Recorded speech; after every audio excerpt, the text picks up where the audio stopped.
So a couple of years ago, when I was teaching elementary school, so that would have been in the 1990s, just a couple of years ago, my kindergarten teacher, Flora Dean, I call her my kindergarten teacher because I got all her kids. She was the bilingual teacher in kindergarten. I was the bilingual teacher in first grade. And so we knew each other really well, and a friend of ours passed away. So she invited me to come over to her church, Our Lady of Perpetual Help in Glendale, for the rosary service.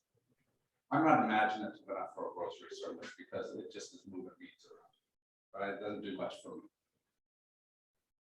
But it was one of the most amazing spiritual experiences for me because I watched a lady 2 rows up and just to the right of me, almost glowing because of whatever was happening to her in that very same experience that I got nothing out of. When we talk about imagination, that's the type of thing that we're talking about. Can I be open enough to see that this moves them, changes them, means something different to them than whatever place I'm in? I have lots of reasons why rosaries aren't right, but for her it was right. And can I have the imagination to see that and allow that to happen? Imagination too often has become a derisive term in religion. Oh, you're just imagining things. You're just making stuff up. Oh, you're not really listening to the right gospel or whatever. You're not reading the book the way I'm reading the book. And so we make somebody the bad guy if they're imagining from our point of view. Because imagining can't be God, can it?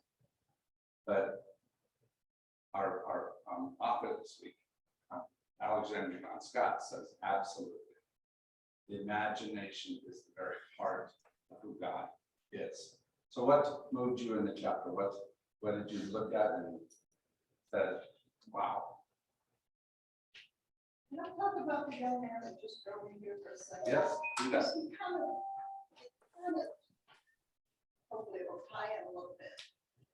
But, you know, it's like I'm coming to church and he's like, you know, we started, he asked me, you know, he said, well, I'm new to town, my fiance and I'm looking for a church. And so he said, well, what kind of church you go to? Progressive. And he said, what do you believe there? We started talking and he said, he was telling me he was from Bulgaria. We talked the whole way here nonstop. Yeah.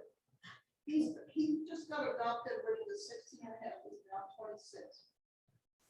And his adopted parents were Christian, he just mocked him all the time. But then one day he was trying to decide his purpose in life and he couldn't figure out what he was supposed to be doing. So he read Rick Warren's book, The Purpose Driven Life. And then he started having visions of Jesus and angels. And they spoke to him. And they spoke to him of,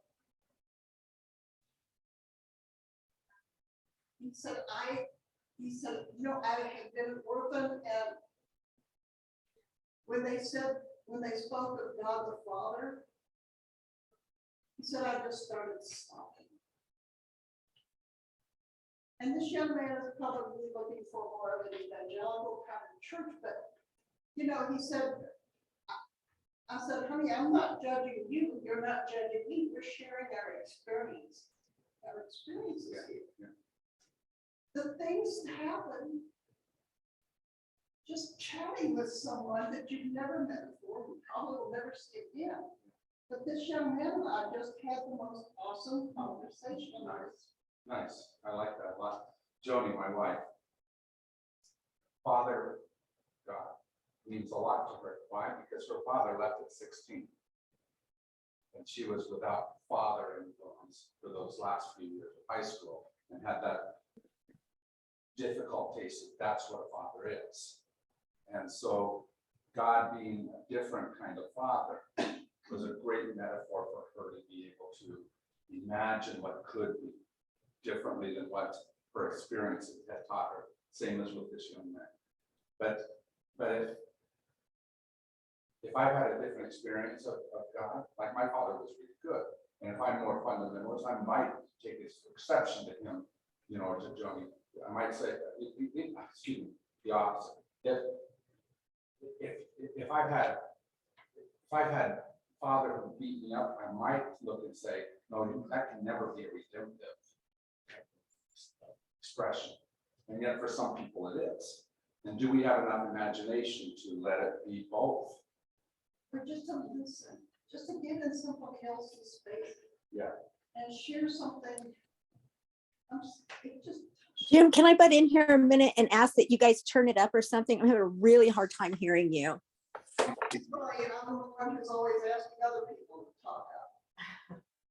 Sorry. Okay. Let me make sure. It's really hard when you're home here.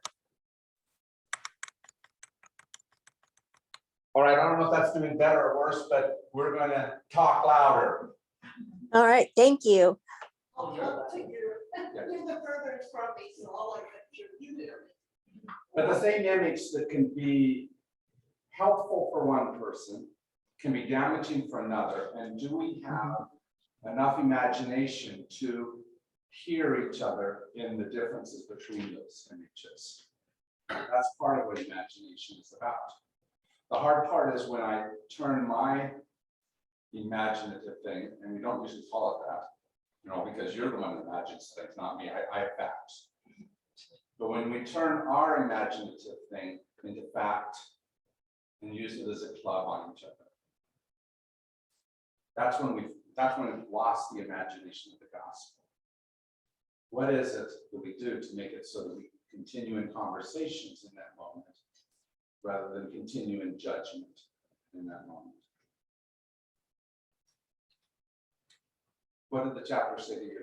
What stood out for you?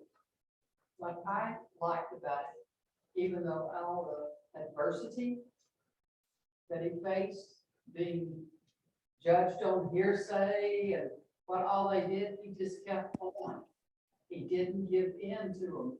You know, he was determined, and the different ways he did that, the ones he hooked up with, you know, and they did different things, and I mean, they tried to keep him knocked down, and he was not going to stay that way. Yeah. He was very determined, his determination. But I think it was even more than that, Sherry, because he was determination, don't get me wrong. But I like the quote, I think it was a George MacDonald quote. And I have a George MacDonald quote we don't want to read sometime, but somebody borrowed it, or I couldn't find it today when I was looking for it, because his stories are just magnificent.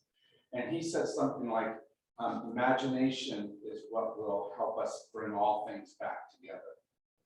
And we sometimes don't take the time to bring things back together because we just set them up as oppositional. We set them up as distant instead of having the imagination to see how can it be both, right?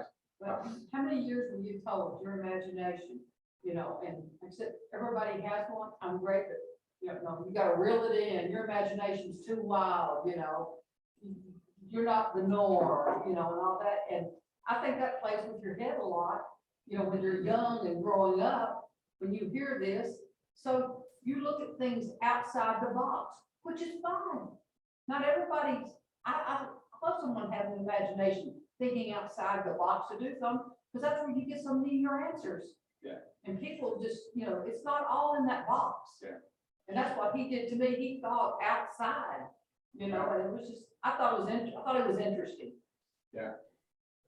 I was so moved by the McDonald's stuff that at 2 o'clock this afternoon, I went on a Libris, and for $5, I got a used copy of all of his fairy tales. Yeah. And it's coming tomorrow. Yeah. I can't wait to start reading. Yeah, they're really wonderful tales, Yeah. very rich.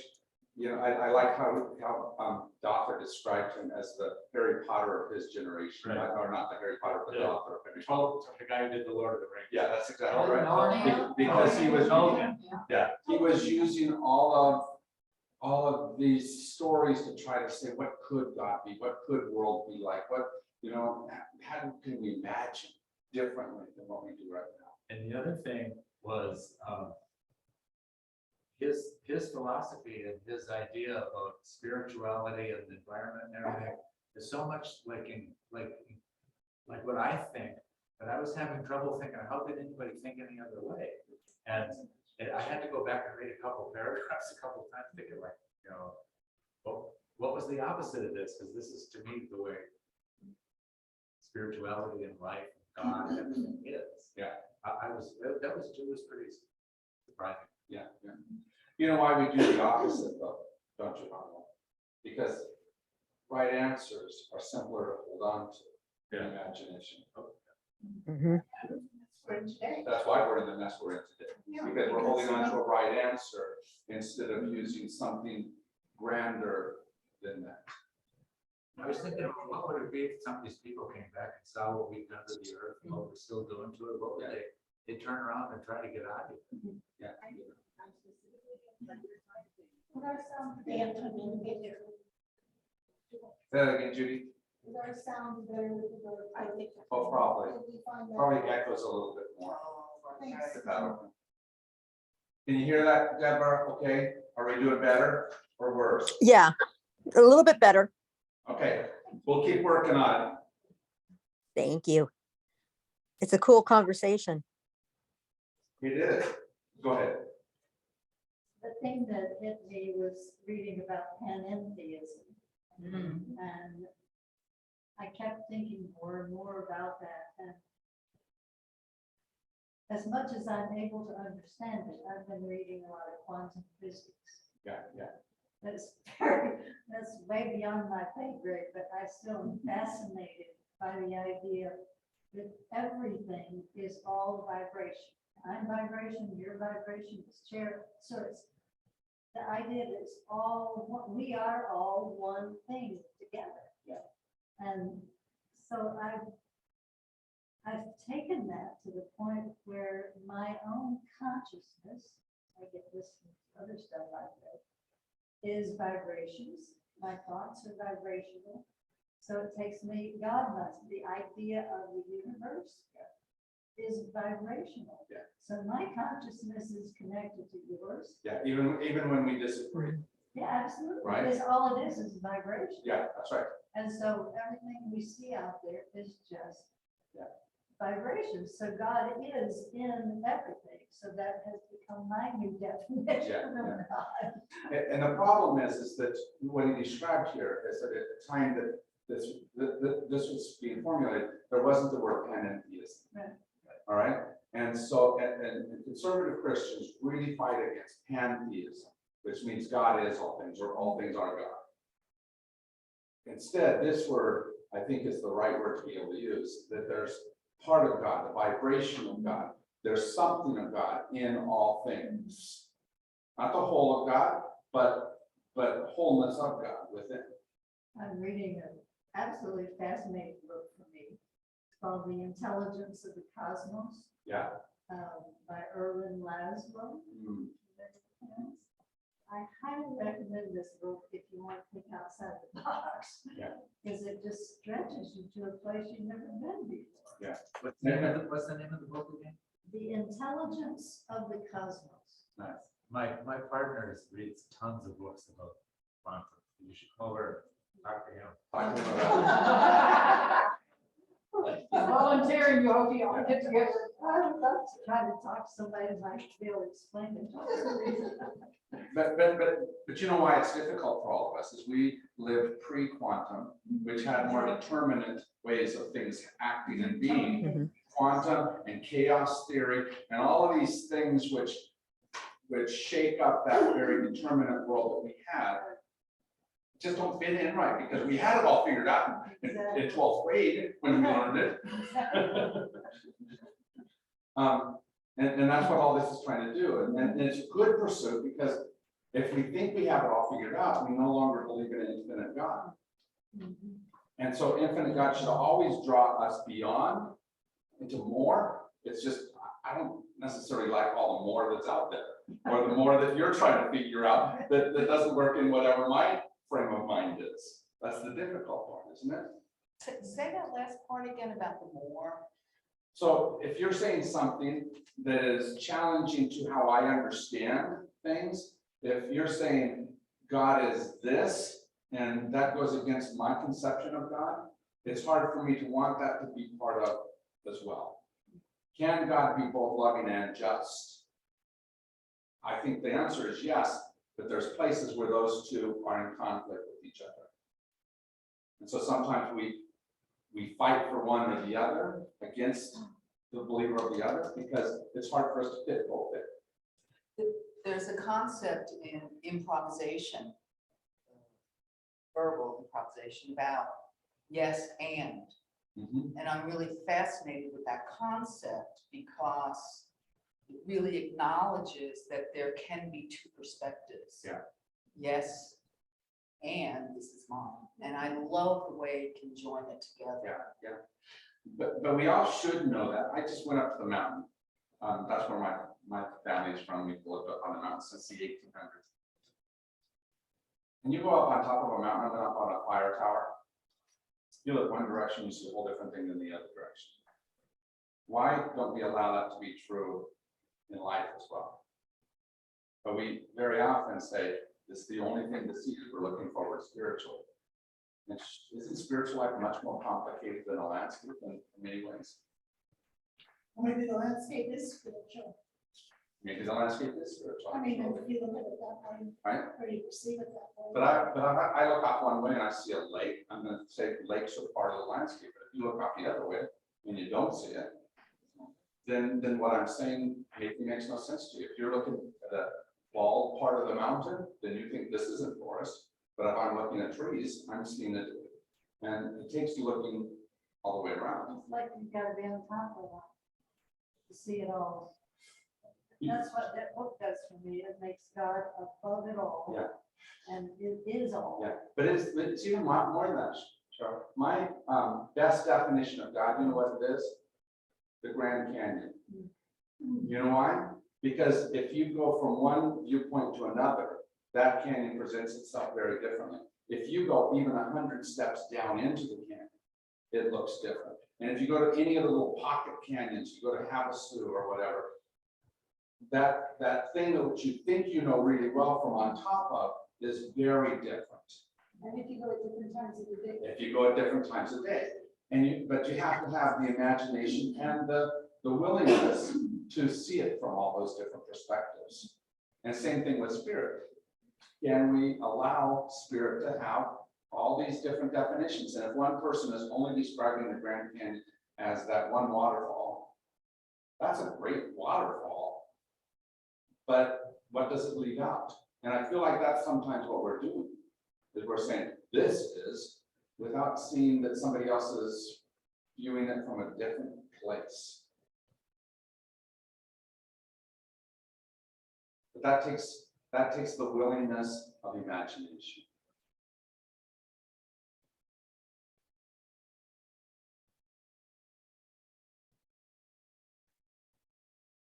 What else did you read? What else touched you?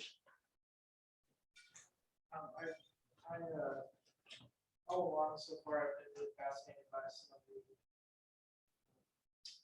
ingrained things about religion that I wasn't really aware of. Yeah, I grew up with it.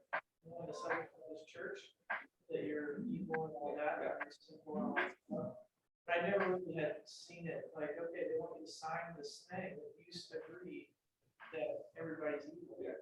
I'll codify it really. Yeah, that's what I mean. Yeah, I mean, it's like in those the letters that were shared, you know, various things that say, oh my God, there it is, like a black and white. I mean, that's no wonder people have, bought into this, because somebody told them about it.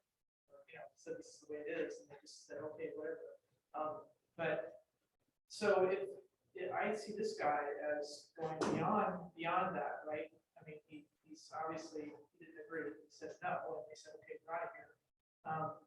So I don't see how, when you're talking about bringing things together, I don't see that coming together. I see that, and people can do whatever they need to do, however they want to believe, that's fine. But I don't see somehow coming to terms with the fact that people think that people are evil and, original sin and all. I don't see the coming together of that. I don't see that as two parts of a whole. I see that as that, okay, whatever. And I see it as something more evolved in what this guy is doing. Yeah. So just throwing throwing it out there. I mean, I think that's a good point. I went to, while we were up on the mountain, I went with John Everhart to this little teeny cowboy church. My first appointment was a little teeny cowboy church, and they think very differently then. And there was this new couple right behind us who'd never been to this church before. And John sang a song that we sing all the time up here. The world is about to turn, about to change, about to become something, right? Now, John has an idea about what he thinks that means. This young man, as we talked afterwards, really loved that song because there's these things that he saw from a conservative point of view, from his point of view, that had to change, which I don't think are the things that have to change. But we were in agreement that the world needs to turn and become something more than what it is right now. So sometimes we don't agree about some of the stuff, but we can agree in the direction or the thrust of what has to happen.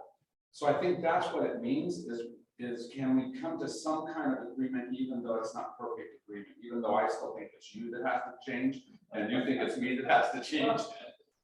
You know what I'm saying? Can we see that, I mean, the essence of that was that this is a crucial moment.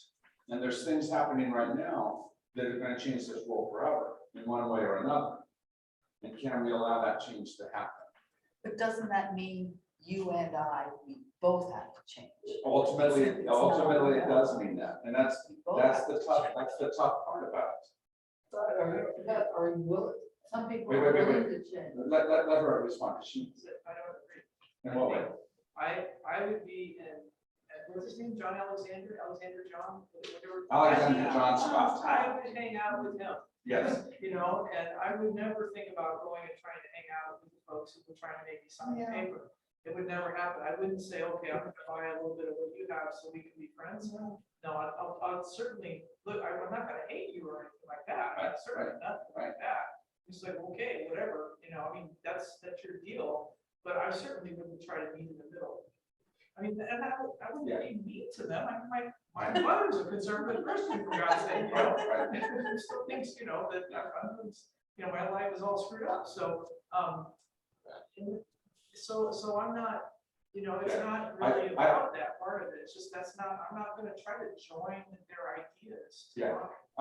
That's not quite what I mean. Okay, So my mom. Yeah. Who converted from Methodism to Mormonism, just doesn't quite understand why Jim converted from Mormonism to Methodism. You can understand directionally, we're kind of going the opposite direction. And so she is the one who probably struggled with my spiritual journey the most. But over the last few years, especially being here at St. Francis, where there's certain issues here at St. Francis that are very different than Mormonism, right? She began asking questions. Questions like, tell me why. How can you be in a church that freely accepts people that I'm rejecting over in my church? And so it wasn't that we're on the same page, it's that we're trying to hear why the other person is on the other page. Because I don't think we have to change each other. If someone's rowing down a river, I don't have to say the only way to travel is in a car. Right? Because a river can be canoe can be a great instrument too. It's, can we hear why the person is doing the other thing that they're doing? Did she ever tell you why she thinks the way she thinks? We've had some better discussions to where we've gotten closer, where it's much more not, it's not animosity really, but it's just this thing that just kind of clashes a little bit. And so can we stop the clash and begin the conversation? And so at that same service that I was at, John raised a prayer during the prayer time that said Raleigh lost his husband this week, 41 years. Now, conservative churches don't really want to hear lost your same-sex partner, but they felt the pain of, and they were willing to be there for John and for me and for Raleigh in the midst of that loss. So they can feel that loss even if they don't agree with the practice that caused that loss. So there's a lot of ways in which we relate, right? Like you can relate to someone mentally or about ideas, but there's a whole other level of relationship going on all the time that is vibrational. that's about resonance. And I think that's what we're getting at. I also think about the model of hermeneutics, and I'm very simple at describing this, extremely simple. But, you know, where there is some kind of base reality, and then all these spokes of perspective on that reality. But I think there is a way in which there's a thread that connects us to that oneness. And so in our family, we have, we're split, all of my siblings and I are pretty far left, maybe even very far left, extremely far left, some of us. And, you know, my dad and both my moms are very much Republicans who voted for Trump. So I can spin a lot of wheels with them and my stepmom who's still living, we do spend time talking about it. So I think it's important, but that's not where I relate to her. That's just mental. I'm not going to change her. There's not much at this point we haven't talked about. That's not where we connect. So I think that's the place of where we, you know, and where our imagination, where sacred flow takes us is onto this deeper, wider space that's more about resonance. And almost always you can find something that's resonating. There's always that elephant in the room though. I mean, for me, I'm not saying for anybody else here, but for me, that would be a huge element here in the room. You know, I was a social worker for 30 years, and I would never say this back then, but it really was my spiritual practice. Because every person that I would deal with, I had to find, for me, a genuine way of relating to them, a genuine way. And I had amazing experiences with people that I would never befriend. But I mean, I was asked by an evangelical Christian to pray with her in the middle of her living room. And that's not my thing. I mean, and you just have to, you know, it's about being able to catch their perspective a little bit, you know, step into their world just a little bit. I feel really blessed as I look back on it that I didn't even realize at the time how much I was learning. Like you, Jim, you were talking about the relationship, the dynamics with your mom. That's the same thing I have. And the solution that mom and I come up with, we agree that we disagree about my lifestyle. She is very anti-gay and all that. And regardless of what you say, I'm not going to change her. So why try? It's just going to be upsetting. You know, just, she is who she is. I accept her for who she is. And, you know, I'm glad she's part of my life. I love her. But we just agree that we disagree. And she's 94. You're not going to change the lady. But let me give you a slightly different perspective. You're not going to change because I think the relationship does change us. Okay, maybe not in all the ways we wish the other person would change or they wish we would change, but it does change us as we move into it.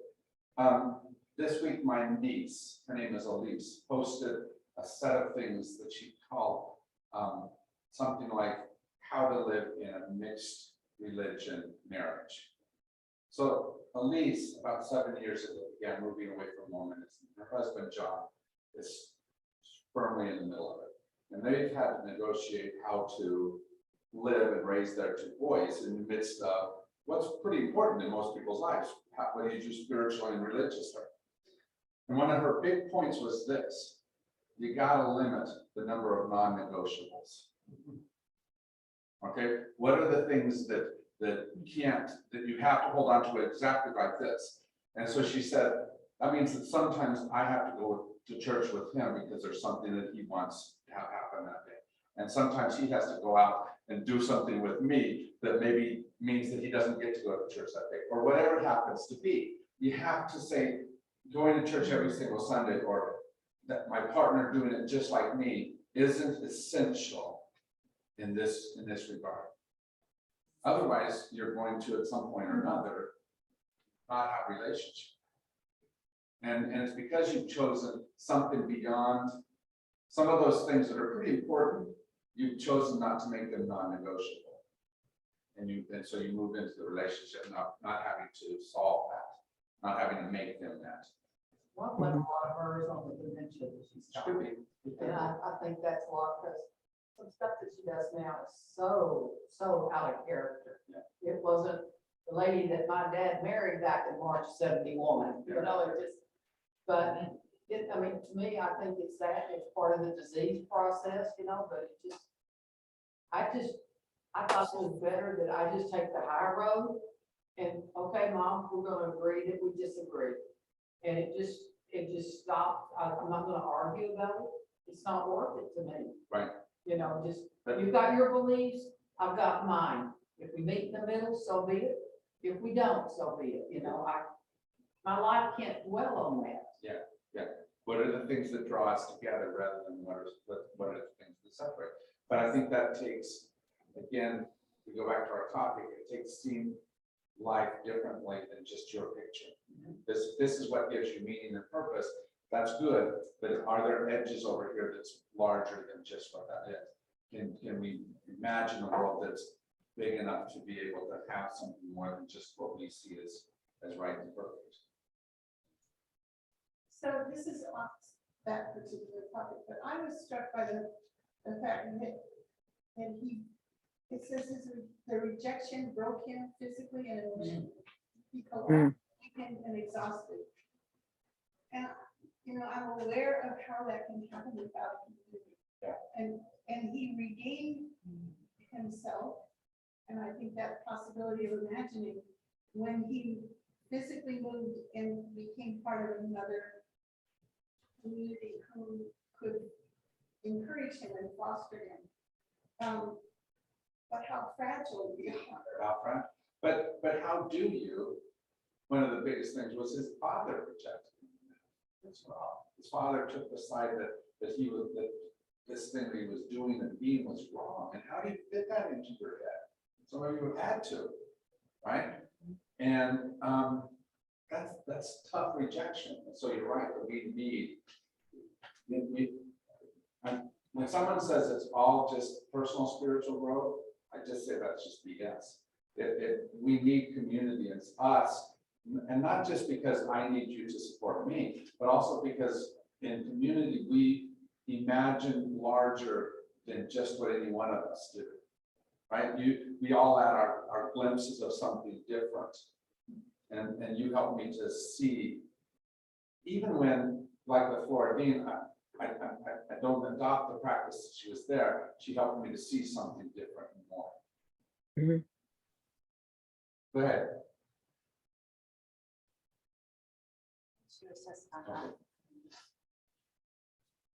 So why is imagination hard for you? What do you hold on to so firmly that it's hard for you to see beyond that?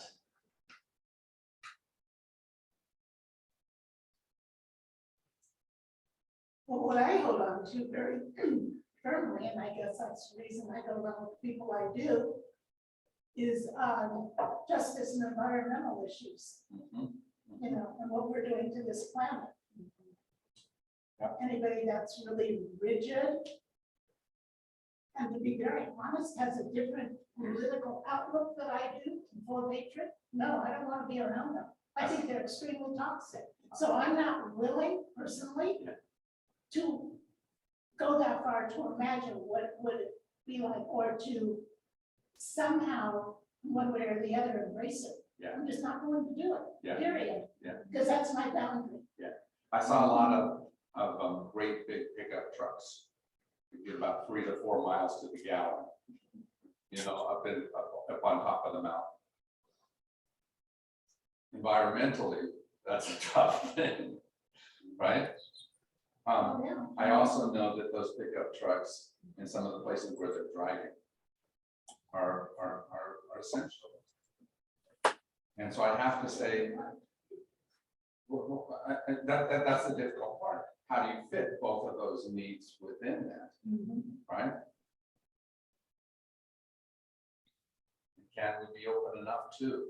And it's hard because they clash very, very strongly sometimes. And there's a lot up on top of the mountain that clashes with us. I gotta tell you. The ones that tell them right, they think they're right, tell them left, think they're left. And the sad part is, they should be able to come together and talk in a civil manner. And that would be great to me, if to talk and listen, you know, you've got your viewpoint on stuff, I have mine. And I'm glad you got yours, I've gotten, you know, you should be happy. Yeah. With this being totally, and getting bonkers, it's just, that's beyond me to turn this switch. Yeah. From nice and loving to evil Yeah, yeah. and hate, the hate just spews out of them, and it's sad to me. Well, But then and you it also probably, have to agree on certain facts. Yeah. And if you can't agree on facts, certain things are facts, then There's no, there's no talking. sure. there's not much way you're gonna. Yeah. Like it's weird to me that the Republicans who run it, I mean, we've got Republicans who are in charge of our voting.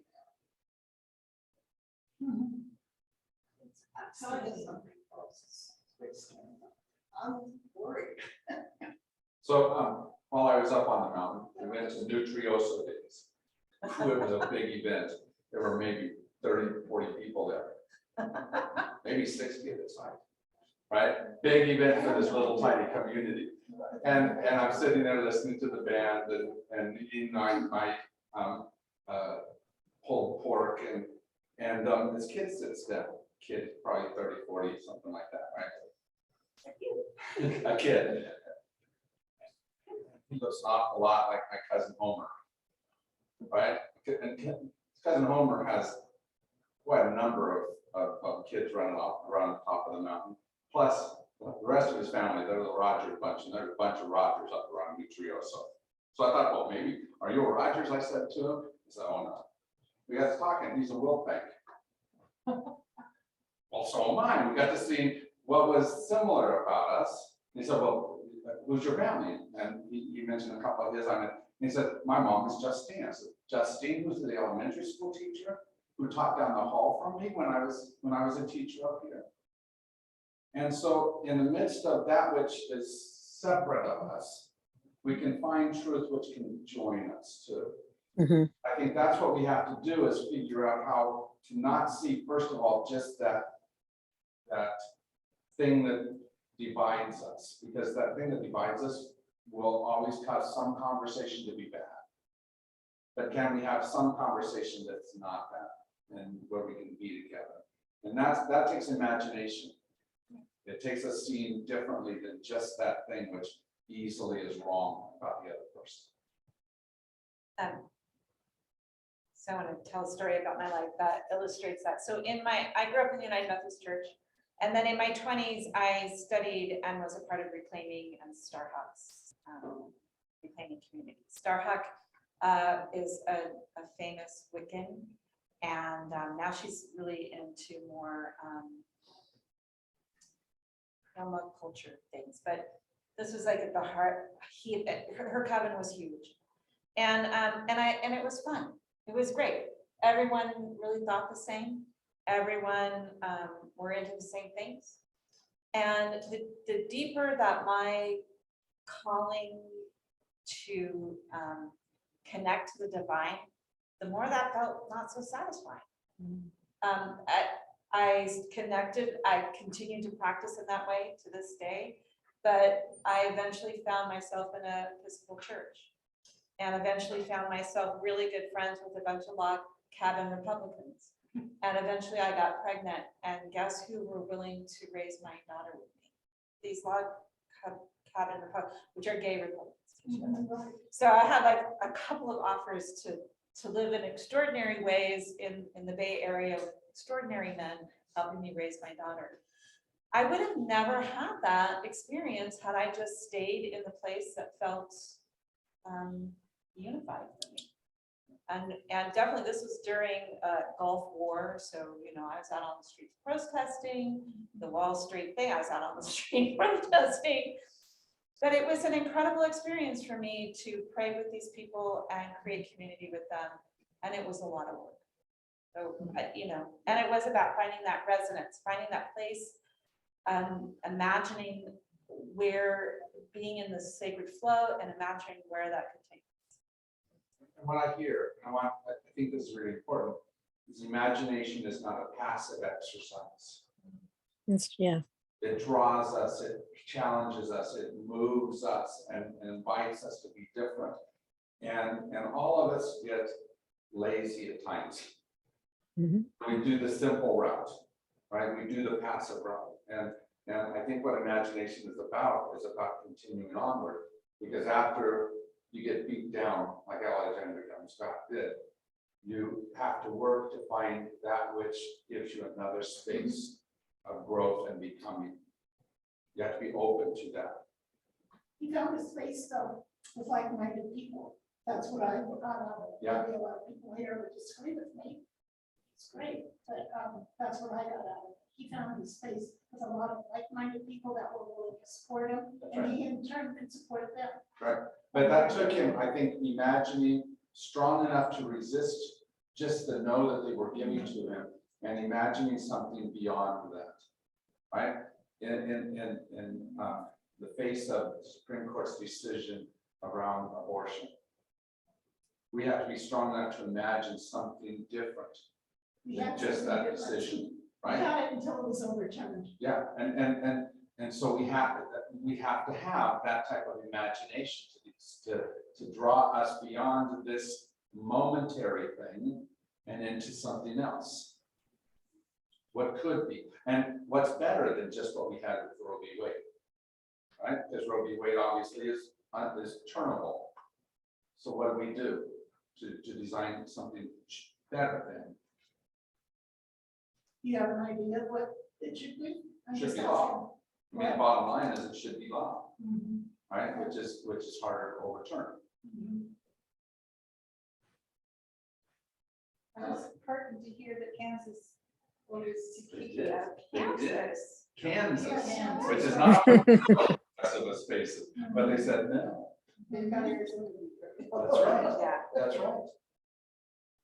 And so, yeah, and so in the midst of it, especially when everything seems to be going wrong, roadblocks around you, you've got to be able to have the imagination to speak of different than that. That's why we have I'm convinced why we have some of the books of the Bible are to be able to imagine something different than what's going on right now.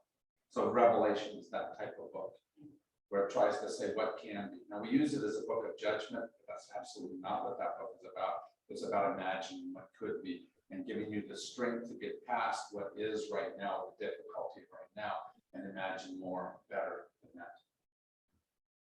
I like the story, it should be from the grandmother with the golden thread. Golden That thread. when you're lost, sometimes out and you're like, you're just lost, which I've been a few times in my life. But there's always been this golden thread that's reached out to me somehow. And, you know, it's like kind of, like my imagination literally, I just picture myself pulling on that. Just like, okay, I need to get some air. And just so you know, if you go over to Harlow's house after tomorrow, he'll read that story to you. Because that story will be in that book. And it's a great image, isn't it? To somehow imagine that and feel that thread. You won't always be able to see it, but imagine that it's there and can carry you to feel it. That's hard work to do, though, isn't it?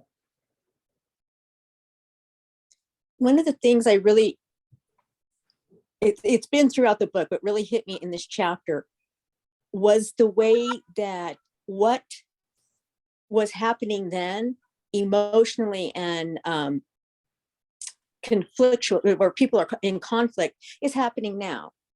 And the thing I thought was really interesting is we act like that we're in this new thing that we don't know what to do and we don't know how to reach out like to other people. But these Celtic mothers and fathers have already kind of been down this trauma road And I think they show us a way to be able to reach out, that they show us a way to endure the conflict.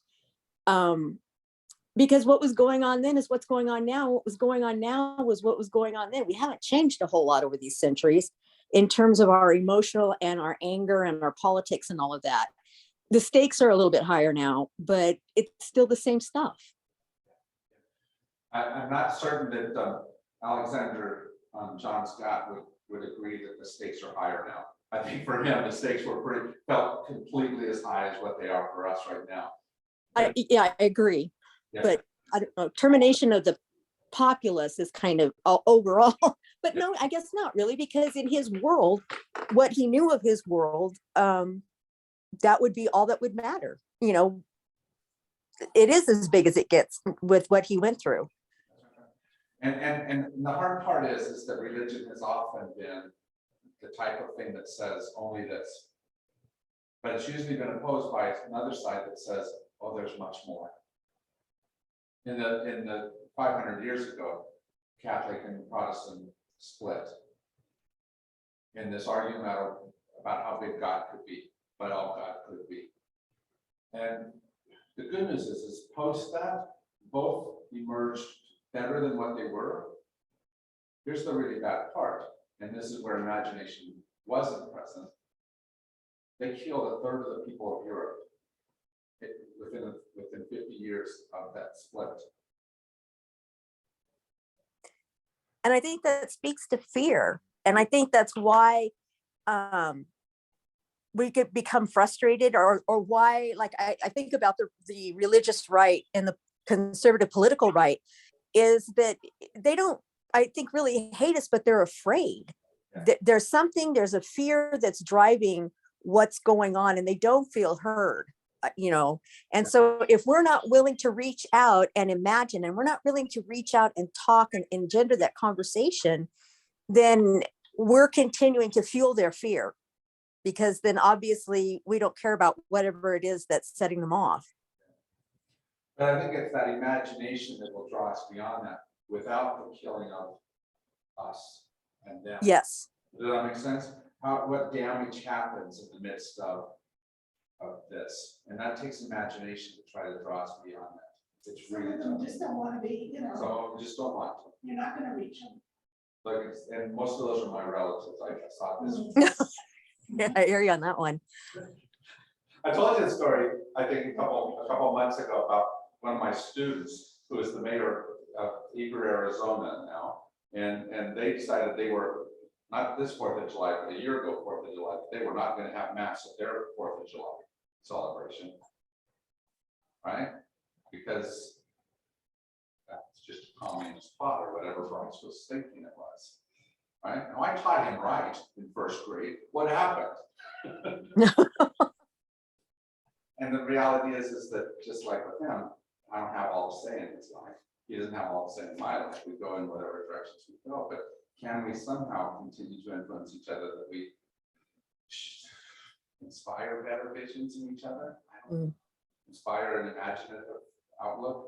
Right now, that's really hard to do. There's a whole bunch of where that's the last thing we're doing. We're just seeing separations. I think. And I don't know if this is related, but in reading through this stuff and the idea that some people believe that you need to fear God, some people believe that God is love. And those two perspectives Very challenging. are both part of Christianity, That's and yet the worldview behind those is so different. It's really fascinating to me. Yeah. That's, you know, and I think that's, you know, I mean, that whole fear thing, and that is what drives your being. Yeah. It manifests in very interesting ways. So as I was driving through Eager, I happened to pass by, and nobody was there, so I couldn't stop. I happened to pass by the Jesus First Church. You can imagine that's not quite like St. Francis. Brother Larry, who was the pastor of Jesus First, was one of the dearest men in my life. He said how he was with me during a very challenging time of my life, the most challenging time I think of my whole life. And I can completely disagree with most of his theology today, and probably most of his practice, but my heart sticks with him. And I hope this heart stays with me. Maybe praying for my everlasting soul, but hopefully we still have that connection somewhere. Is it unrealistic to think that the change that we're talking about is going to take generations? And generations and more generations to get beyond the hate and the fear? It's sometimes it's very discouraging to me, to the state of the world, and how are we gonna get out of this mess? Well, and it's especially discouraging because it, my belief about God is that God is always drawing us to a higher level. The problem is it doesn't go like this, it goes like this. We may be getting higher as a whole, because I believe we are. I think there's things that we are now that we couldn't have been 100 years ago. There's things that are happening and going on today that are at a higher level, better level than what they've ever been. But we're in a pretty low dip right now. As people are trying to go back to that 100 years ago, or worse. Right? What can we do with the 20 and 30-year-olds, with their mindsets as it is on religion, to try to persuade them, that it is different than maybe you've been taught, it's been instilled in you, to get them to listen, and all that, because that's the age right now that the majority of them they won't even walk inside the church. Well, and that's it's because sad. and it's because we have not presented ourselves very well. I don't mean any particular church, I mean us as a whole, that have presented a very poor image to them. But think about some of the things that are happening. Like what you just mentioned, if Kansas could do that. Think about the vote on that passed in the House on LGBT. 52, 57, something like that. A bunch of Republicans voted for that. Right? And so it's not just a progressive idea, there's more that's there. We have to look at that, because 30 years ago, how many Democrats would have voted for it, let alone Republicans, right? 50 years ago. So all these things are moving and changing. It just takes time. And there's lots of backtracking that happens. And that's why imagination is so important. You've got to be able to see something more than this present moment. Because a lot of people are so busy yelling about this present moment that that's all they see. They see the problem you are, and you see the problem they are. And if that's all you see, then we don't move anywhere. If we can envision, even in the midst of the problem that someone else is, if we can imagine something more and move towards that vision. And sometimes it does mean moving without them. Right? Doesn't mean that in every moment we have to be, everyone has to be on board with us. That's the hard part. Do you think we really have time without global warming? Well, we're living in global warming right now. Do you really think this planet has time for that? Part of what I have to imagine is this. This world will survive. This human beings will survive on this world. That's right. Yeah. Does that make sense? And I think that things will. You have to look at a bigger picture than just my importance on it. And No, I'm not saying that. I mean, are we even going to be around 50 I don't know. 100 years from now? we don't know, Well, looking at We what's don't going on today. Yep. Mhm. but Guarantees there's drinking water. there's certainly no I was guarantees. reading in the counties where Mexico, Monterrey, the second biggest city in all of Mexico, has no water. Yeah, I know. Yeah. I know that. Yeah. People are literally standing in line for hours and days to Yeah. get water. Yeah. That's Mexico. Yeah. And who could have imagined Monterrey to go to Mexico, she wanted to Mexico? Who could have imagined? That's exactly That's, right. Not me. Yeah. But I think that's part of what we have to do is we have to imagine what can be, even in the midst of what is so devastatingly true about right this moment. Because sometimes it's those desperate moments that make somebody like Manchin say, okay, maybe. I don't know what happened in that moment. And you have to keep trying to envision beyond. You have to keep trying to imagine more than. And while all of those things are possibilities, we have to imagine what happens if we try to, if we can change that. Can we imagine a better world than just what it feels like our current practices are leading us to? But it means a lot of change, right? Because it's not like there's some people in America that are doing it all right, and others of us are doing everything wrong.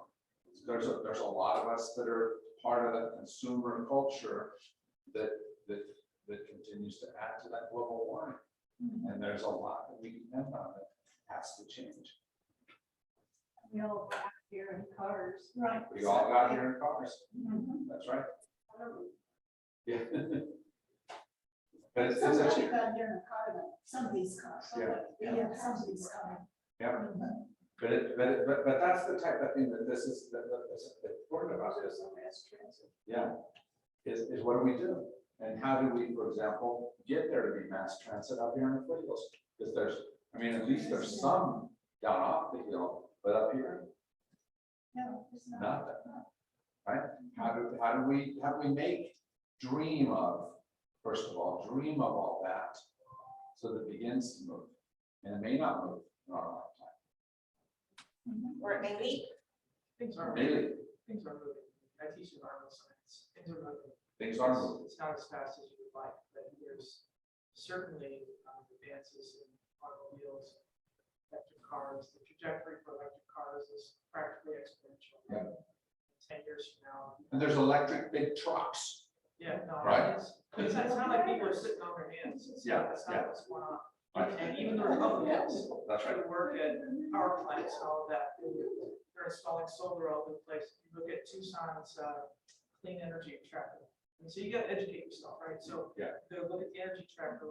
There's been days when we've had 50% of our electricity come from renewables, things like that. So I mean, that was unheard of 10 years ago. That's right. So there's all kinds of things happening. It's not, I mean, there's reason, it may not, you may think we're not fast enough, okay, I'm with you on that, but there's certainly the trajectory is, I mean, there's lots of things you can just, okay, there's this, and it's not really about political parties so much. That's right. So, And that's part of the imagination that we have to tell ourselves too. Right. So we have to keep telling ourselves that, and that's the other possibility that can be. And do we draw people and encourage people that direction? I'm sorry. Go ahead. If enough people have that, like, I have to spend part of my day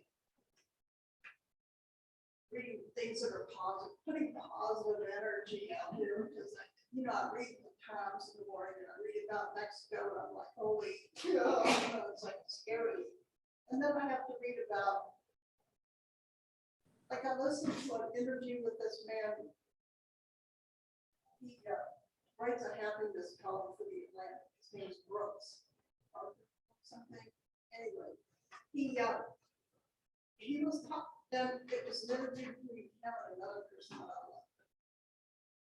And listen to him talk about what he envisions and how he talked about the rosary in a way, because I've always thought, why in the world do people do the rosary? It's like they just like, seems so stupid. And he's a devout Catholic.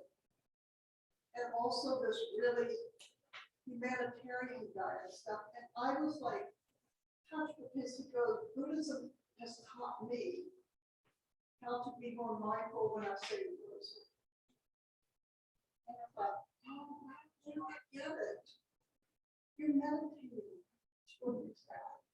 Oh, now I get it. But I like when I have to listen to things that like let me see something that I didn't really understand in a way that will make sense. It will make that, it's like, oh, I get it now.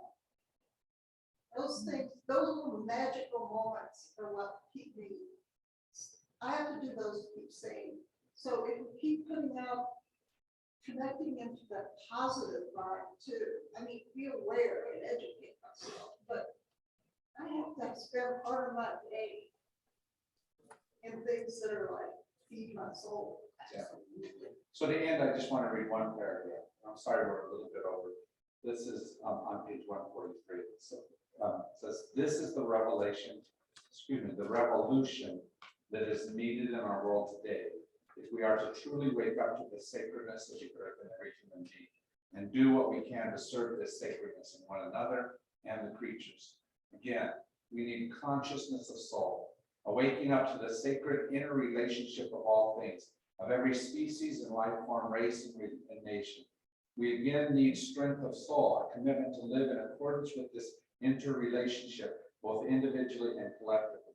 We again need beauty of soul, the willingness to serve this oneness with love, even at the cost of sacrifice. This combination of conscious awareness, inner strength, and commitment to love is capable of bringing about radical change in our lives and the world. It's a great dream. It's an imaginative dream. But it's one that, if we're honest, we see ways that it's coming true. We just have to figure out how to get all of us moving, buying into and moving towards what that is. Good luck in your imaginative quest. Thank you for being here today. Hey, can I Hi, everyone. show of hands, please, coming tomorrow?